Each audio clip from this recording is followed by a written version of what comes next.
Hello friends, I'm Ruby Unial, Head, Department of Psychology, KTHM College, Nasik. In the last video, we saw a brief introduction of the meaning of psychology. Friends, in today's video, we will study about why psychology is treated as a science and what are the goals of psychology. For any subject to get the status of science, it has to fulfill certain criteria that we will be watching in this particular video. Now let us have a look at why psychology has been considered as a science. So for a subject to be treated as a science, it has to fulfill certain criteria. See, science does not believe things on assumptions. So science needs to have some scientific basis, some evidences, and that's why we call this particular subject as a science. So what are the various criteria of a science? So the first one is openness of thoughts. Rather than being narrow-minded, we show readiness to accept new thoughts. The next one is measurable, empirical subject matter. Now measurement is something very important. Another distinguishing feature of many science is measurement, defined as assignment of numbers to objects or events according to certain values. So psychology as a science is first of all and above all empirical. That is to say, it rests on experiment and observation rather than on argument, opinion or belief. Physics is ranked highest, that is most scientific among the science, as it has developed the most precise measurements. The next criteria is verifiable subject matter, which means one can repeat the observation, measurement and results again and again. The next criteria is reliable results. By reliability we mean consistency. Always keep in mind, the moment I talk about reliability, it means there is consistency in result. So if you get the same scores again and again, that means the subject matter is reliable. I can give you a very simple example. Suppose you have a very good friend of yours. Many a times we share secrets with friends, and the moment we share a secret, the most common thing that we always tell is, please don't share this secret with anyone else. And what happens is, the next day you realize that your friend has shared the secret with someone else. And that moment you realize that okay, your friend is not a reliable friend. But still you warn him and he tells you that the next time the friend won't be doing the same thing. And you try to test the person again. So next day once again you share your secret with the person, again followed by saying, kindly don't share my secret with anyone else. And again you realize that the secret has been shared with other people. Once again your friend tells you that he won't be sharing it the next time. But through these particular examples or through these incidences, you would know that your friend definitely is not a reliable friend. You would definitely realize that you cannot trust your friend because each time he promises not to open up your secret and each time he opens up the secret. So here, due to this consistency or due to this repetitive behavior of not keeping up the secret, you realize that the friend is not a reliable friend. So that means consistency in result is getting repeated scores again and again. The next criteria is systematic representation of results. Now in most of the sciences, we have a systematic organization of data, or you have a systematic approach and then theory, that is you have a step-by-step procedure and you follow a definite system. Data from observations and experiments are essential to science, but for them to make some sense in helping us to understand events, they must be ordered in a particular way. The scientist tries to find a limited number of principles which will summarize the data economically. Scientific theories are important tools for the organization of data. However, psychology is a different type of science. We call it as a behavioral science. In physics or chemistry, researchers investigate processes and events which remain stable and constant to a large extent. This makes it possible to measure and predict with a reasonable degree of accuracy. But it is not the case with human behavior, which is highly complex and not easily controllable, and appears to be much more unpredictable than the reactions of physics and chemical substances. Whereas other sciences investigate things around man, psychology studies man himself. The methods used in psychological research include observation, interview, psychological testing, laboratory experimentation, and statistical analysis. Thus, psychology is categorized under the youngest group of scientific inquiry, the social or the behavioral sciences, which also includes subjects like anthropology, economics, education, geography, history, linguistics, sociology, and so on. Now, the first thing that we studied is how psychology acquires the status of being a science. Let me also tell you that since last year, the University of Pune is also imparting the degree of BSc in psychology and also MSc in psychology. Now, after this, we come to the next point, that is goals of psychology. Now, before we study a particular subject, one must actually know why exactly are we studying this particular subject.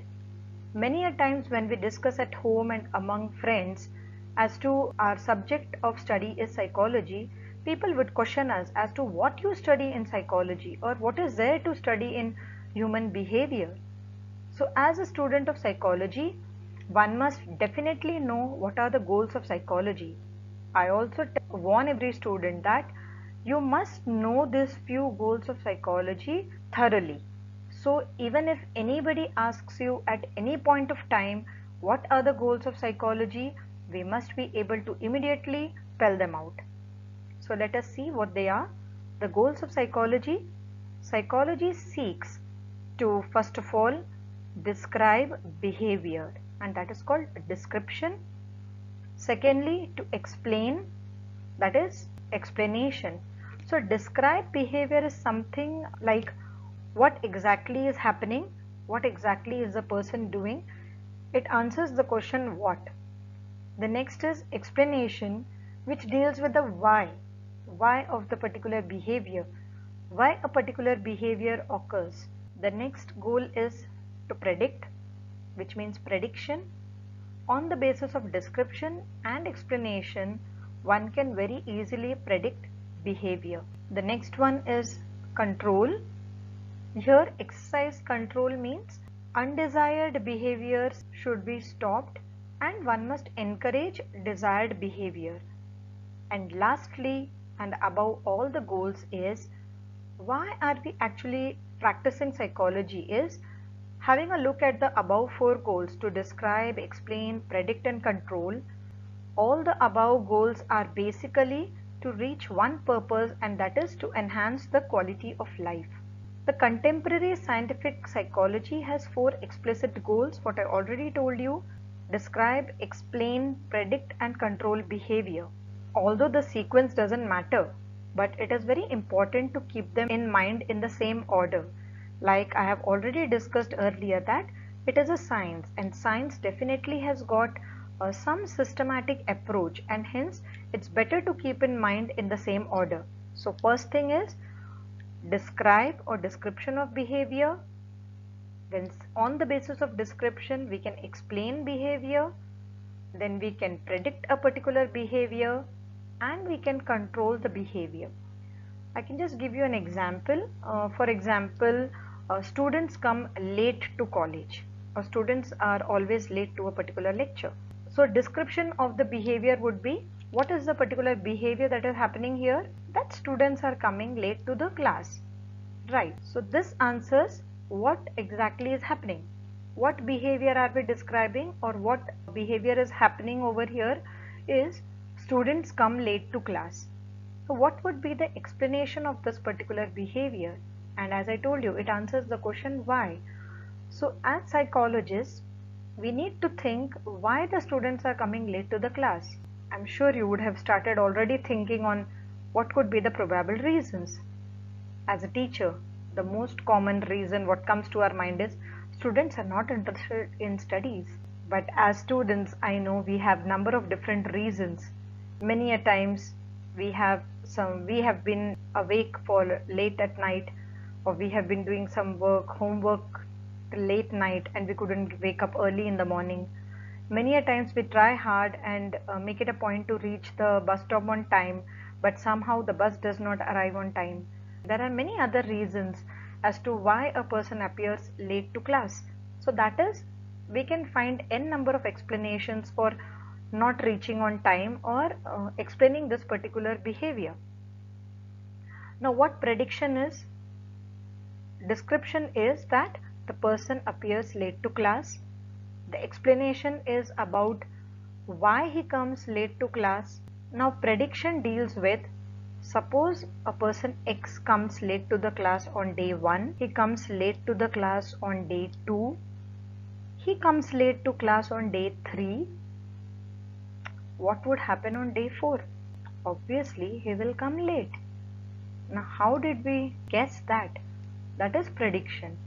So based on description and explanation, we can always predict behavior.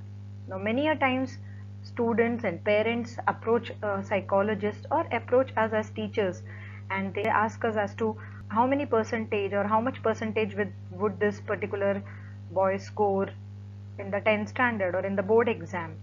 And many a times the teachers make fairly good enough prediction. So how do you think that the teachers can make this kind of prediction? Basically, we just ask the student how much he has scored in 8th standard, how much he has scored in 9th standard, and on the basis of that we can always predict what he will score in the 10th standard.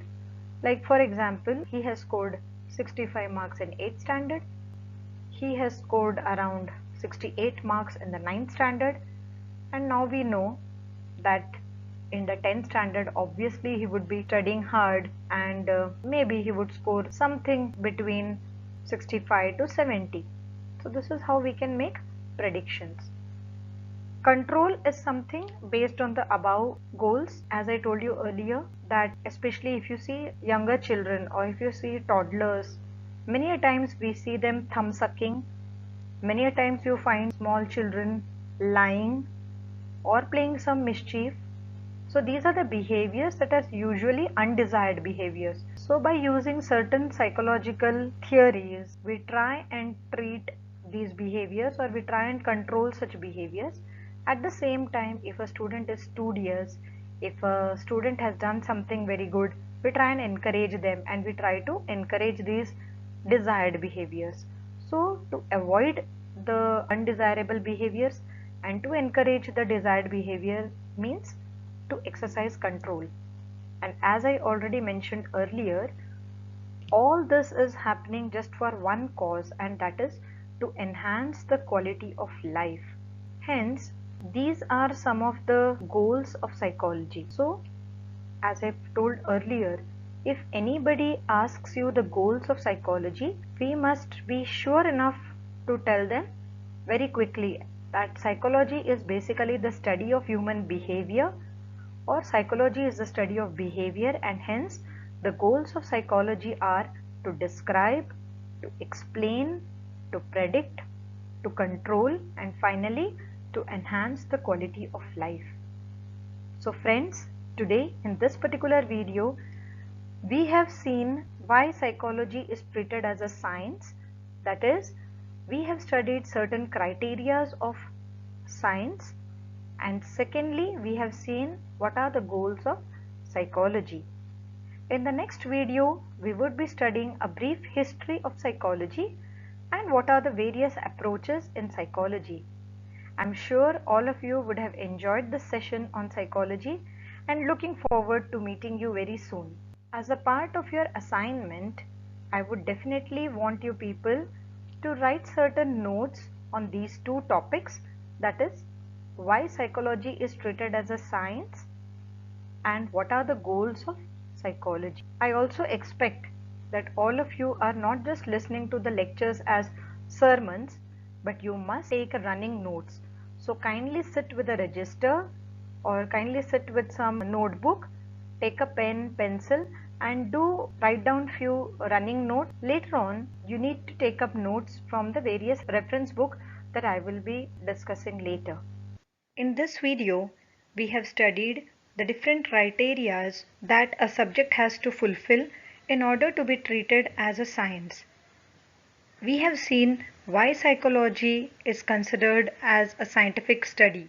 We have also studied what are the different goals of psychology. In our course, this particular question is very important and hence we must know it very well. Now, since you have watched the video very carefully, I want you to do an assignment on this particular topic. So the first one is write a note on psychology as a science. You can write around 2 pages. It can be asked for 5 marks. Describe the goals of psychology. In the second part of this assignment, what I want you to do is mention the goals of psychology and explain them in detail. See friends, you can do one thing. Wherever applicable in psychology, you can add up your own examples. So make use of these examples and complete these 2 assignments. Thank you so much for your patient listening.